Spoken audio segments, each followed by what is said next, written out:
दोस्तों, आज हम फिर तैयार हैं एक नई कहानी लेकर जिसमें डर है, रोमांच है और रहस्य है। उत्तर भारत के एक कोने में बसी एक छोटी सी बस्ती नेमिनगर। कभी यहाँ जीवन था, परिवार थे, बच्चों की किलकारियाँ थी, लेकिन आज यहाँ सिर्फ सन्नाटा था, डर था और एक ऐसा कुआं जिसे लोग जलता हुआ कुआं कहते थे। 20 साल पहले इस बस्ती की औरतें एक एक कर रहस्यमय ढंग से गायब होने लगी। पहले रेखा, फिर पूजा, फिर सलमा। एक लंबी कतार हो गई। हर गुमशुदगी के पीछे एक ही जगह का नाम आता, वो कुआं जो बस्ती के बीचों बीच बना था। पुलिस आई, जांच हुई, मगर न कोई सुराग मिला, न कोई शव। धीरे धीरे पूरा इलाका डर से खाली हो गया। लोगों ने अपने घर छोड़े और नेमिनगर एक शापित बस्ती बन गई, जहाँ सूरज ढलने के बाद कोई भी परिंदा पर नहीं मारता। साल 2022 में एक जानी मानी डॉक्यूमेंट्री फिल्म मेकर रिया दत्ता को इस बस्ती के बारे में एक लोकल पत्रकार के माध्यम से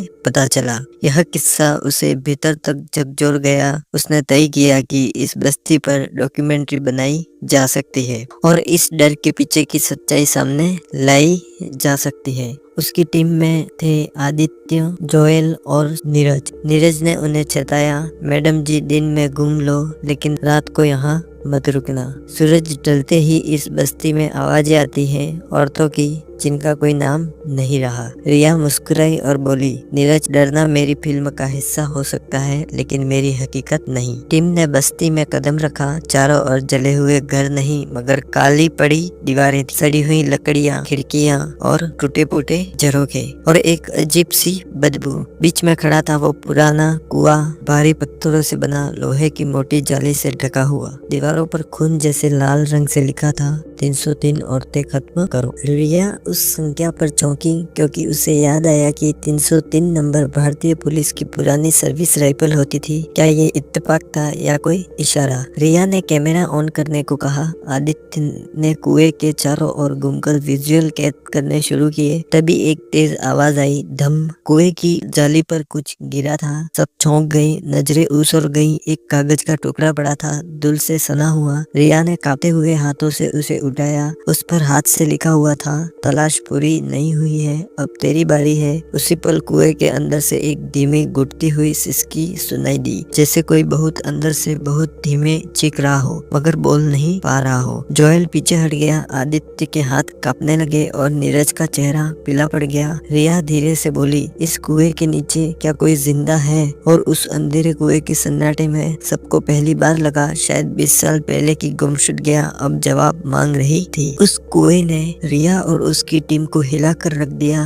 कुछ पल तो किसी की हिम्मत नहीं हुई कि कुछ बोले, मगर रिया ने खुद को संभाला और बोली, हम यहाँ सच्चाई खोजने आए हैं, डर के मारे भाग नहीं सकते। लेकिन नीरज का चेहरा पीला पड़ चुका था, उसकी आवाज में कंपन था। मैडम, जो आपने सुनी वो कोई कहानी नहीं थी। इस कुएं में जो कुछ भी है, और शायद इंसान है या जो भी है, जिंदा है। रिया चौंक गई। इंसान? आदित्य और जोएल को यह सुनकर पसीना आ गया, पर रिया पीछे हटने को तैयार नहीं थी। उन्होंने मोबाइल की फ्लैशलाइट को कुएं के जाली में से नीचे झुककर डाला। पहले कुछ नहीं दिखा, बस घने अंधेरा। लेकिन कुछ सेकंड बाद फ्लैशलाइट की रोशनी में एक आकृति हिलती हुई दिखाई दी। सी औरत की झुकी हुई परछाई थी, जो अंधेरे में सर झुकाए बैठी थी। रिया ने कांपते हुए कहा, कोई तो है नीचे। और आदित्य तुरंत कैमरा लेकर उस दृश्य को कैद करने लगा। नीरज ने जब ध्यान से देखा तो उसकी आंखें चौड़ी हो गई। ये तो औरत है। जोएल ने गुस्से में और हैरानी से कहा, 20 साल बाद भी कोई जिंदा है, ये कैसे मुमकिन है? रिया ने कहा। रिया अब इस रहस्य को छोड़ने वाली नहीं थी। उसने अगले ही दिन पास के थाने में जाकर इस केस की पुरानी फाइलें निकालने का फैसला किया। रात कुछ सब पास के गांव लौट आए, मगर रिया को नींद नहीं आई। उसकी आंखों के सामने लगातार वही आकृति घूम रही थी, अंधेरे में बैठी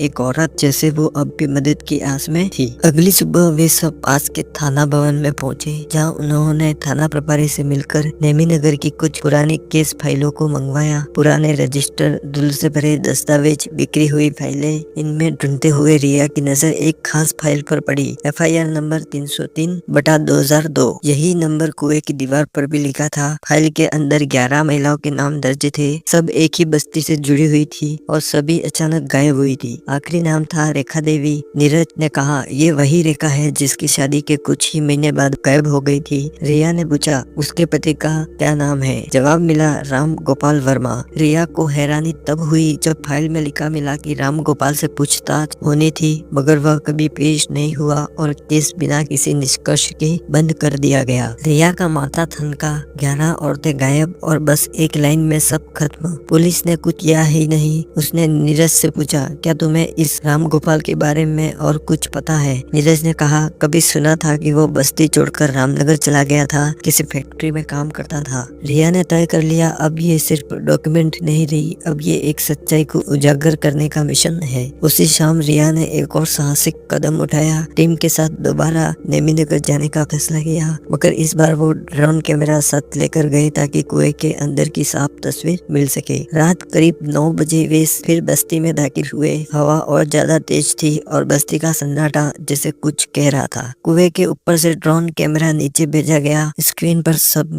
ने सांसें थमा ली। नीचे सिर्फ पत्थर और गीलापन, और फिर अचानक कैमरा कांपने लगा और फिर एक चेहरा। एक औरत की आंखें कैमरे में सीधे झांक रही थी। वो काली साड़ी में लिपटी हुई थी, बाल बिखरे हुए, मगर उसकी आंखें खुली थी। जोएल घबरा गया, ये रेखा है क्या? रिया की आंखें भर आई। 20 साल और वो अब भी जिंदा है। अब सवाल ये नहीं रहा कि औरतें कहाँ गई, अब सवाल ये था कि किसने उन्हें वहाँ कैद किया था। रिया के मन में अब सिर्फ एक ही सवाल था कि 20 सालों से बंद उस कुएं के नीचे आखिर रेखा जिंदा कैसे थी, और अगर वो जिंदा थी तो क्या बाकी महिलाएं भी उसी तरह जिंदा थी, या शायद अब भी कोई और वहाँ है। इन सवालों के जवाब जानना रिया के लिए अब सिर्फ डॉक्यूमेंट का हिस्सा नहीं रहा था, बल्कि उसकी आत्मा का कर्तव्य बन चुका था। रात लौटकर रिया ने सबसे पहले राम गोपाल के बारे में जानकारी जुटानी शुरू की। अगले दिन सुबह सुबह नीरज की मदद से टीम रामनगर पहुंची, जहां पुराने फैक्ट्री कर्मचारियों से पूछताछ के बाद पता चला कि राम गोपाल यहाँ कुछ साल पहले तक वाकई काम करता था, लेकिन फिर अचानक नौकरी छोड़कर चला गया। कोई उसे ठीक से नहीं जानता था, मगर एक चौकीदार ने बताया कि वो अक्सर रात को अकेले किसी जंगल की तरफ जाता था। एक पुरानी झोपड़ी में कुछ छिपाने के लिए रिया ने उस जगह को ढूंढने की ठानी। 3 घंटे की तलाश के बाद एक टूटे फूटे कच्चे रास्ते पर बनी झोपड़ी मिली। अंदर घुसते ही जो मिला उसने सबकी रूह हिला दी। दीवार पर रेखा की और 2 अन्य महिलाओं की पुरानी तस्वीरें लगी थी, और पास ही एक लोहे की संदूक में पुराने कागज, चिट्ठियां और कुछ सील किए हुए बक्से थे। इन बक्सों में महिलाओं के गहने, कपड़े और पहचान पत्र मिले। सबूत साफ थे, ये वही औरतें थी जो नेमीनगर से गायब हुई थी। रिया समझ चुकी थी राम गोपाल ने इन औरतों को किसी वजह से कैद कर रखा था, लेकिन क्यों? एक पुरानी डायरी मिली राम गोपाल की हस्तलिपि में। जैसे जैसे रिया ने पढ़ना शुरू किया, सच्चाई सामने आने लगी। राम गोपाल एक कट्टर सोच वाला व्यक्ति था। उसकी डायरी में लिखा था कि औरतों को पढ़ने, बाहर जाने और फैसले लेने का कोई अधिकार नहीं है।